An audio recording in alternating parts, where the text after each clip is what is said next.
A truck leaving the pier at the Port of Belize this morning came as a good sign to businesses across the country. Finally, the standstill has come to an end and stevedores are back to work.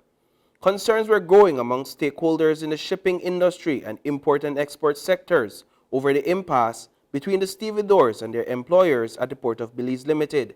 It lasted for 8 days before coming to an end. It is welcome news for companies like ASR BSI that exports over $400,000 worth of direct consumption sugar to the port weekly.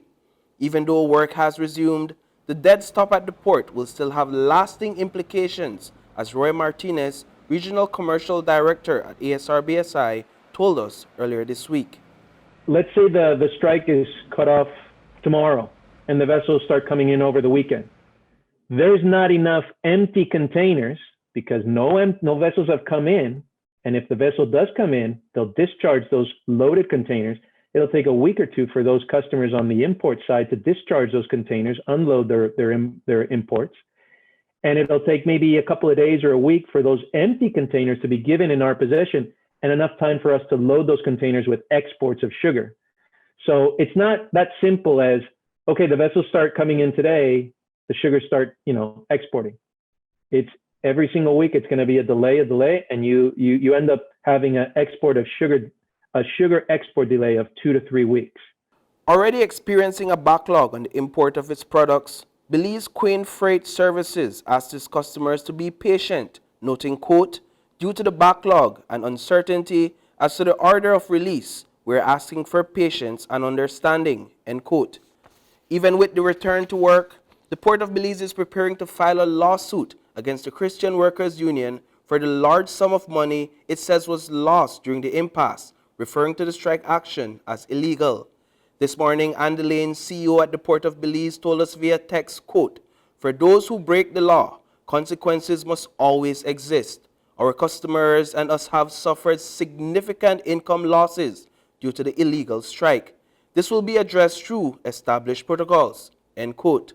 CEO Lane, in an interview last week, told us similar words to the same effect.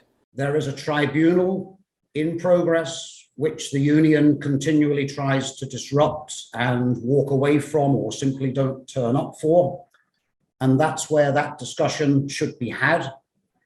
A strike in the middle of this tribunal is illegal. This is not the stevedores' fault. This is not the stevedores' doing. This is the creation of the Christian Workers Union, and they have to take full responsibility for now what will be a drying up of inbound supply chain, the failure to ship Belizean shippers export cargo. This will have ramifications in the community. It will have ramifications for the competitiveness of Belize in the global environment. What is going on here is nothing short of lunacy.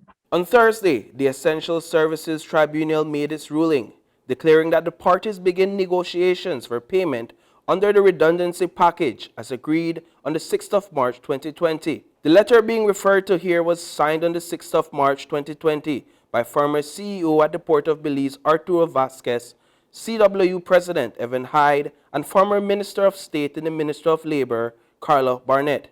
In the letter, all three parties agreed that if ASR BSI makes a decision to permanently move its shipping of bulk sugar to Big Creek, within 60 days, a fleshed-out agreement on the redundancy package would be signed.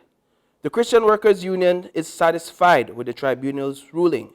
Today, they called on PBL to, quote, "comply with the ruling and engage with us on the outstanding matters that could be potential stumbling blocks in our relationship," end quote.